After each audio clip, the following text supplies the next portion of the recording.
हरियाणा और जम्मू कश्मीर के बाद अब सबकी नजरें महाराष्ट्र और झारखंड पर है।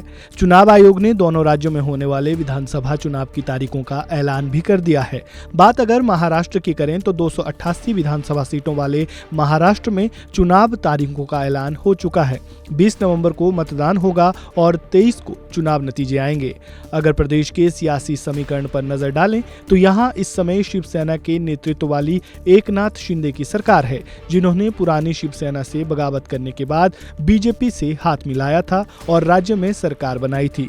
इस सरकार में एनसीपी का अजीत गुट भी शामिल है। इस बार राजनीति के साथ महायुति एनडीए यानी शिंदे गुट वाली शिवसेना, बीजेपी अजीत पवार वाली एनसीपी और महाविकास आघाड़ी यानी कांग्रेस उद्धव गुट वाली शिवसेना और शरद पवार वाली एनसीपी के बीच नाक की लड़ाई भी होने वाली है।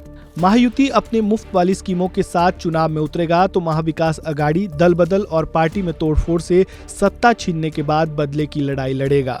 वहीं बात अगर सीट शेयरिंग की करें तो एनडीए के घटक दलों के बीच कई दौर की मैराथन बैठकें हो चुकी है।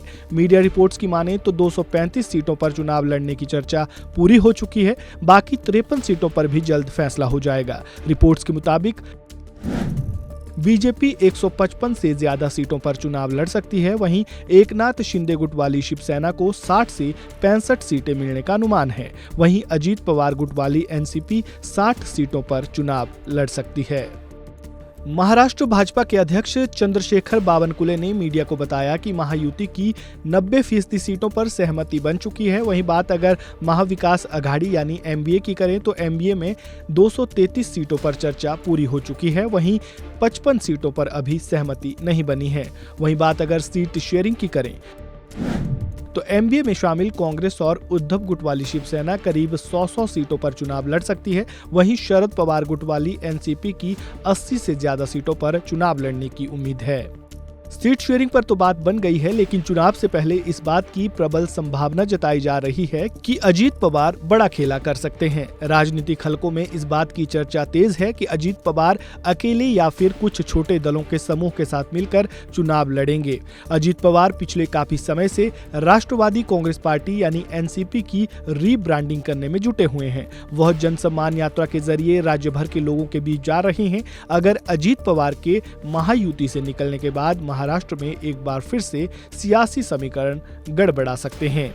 महाराष्ट्र में इस बार होने वाला विधानसभा चुनाव कई मायनों में बेहद अलग होने वाला है।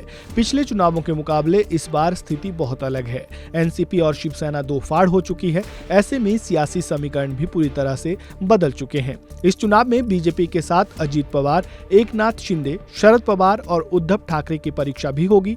महाराष्ट्र विधानसभा का कार्यकाल 26 नवंबर को समाप्त होगा। अब देखना दिलचस्प होगा कि क्या महाराष्ट्र के मतदाता वर्तमान की शिंदे सरकार पर अपना भरोसा एक बार फिर जताते हैं या फिर महाविकास आघाड़ी को सरकार बनाने का मौका मिलता है। इस खबर में फिलहाल इतना ही। खबरों से जुड़े ताजा अपडेट के लिए बने रहें वन इंडिया हिंदी के साथ। धन्यवाद।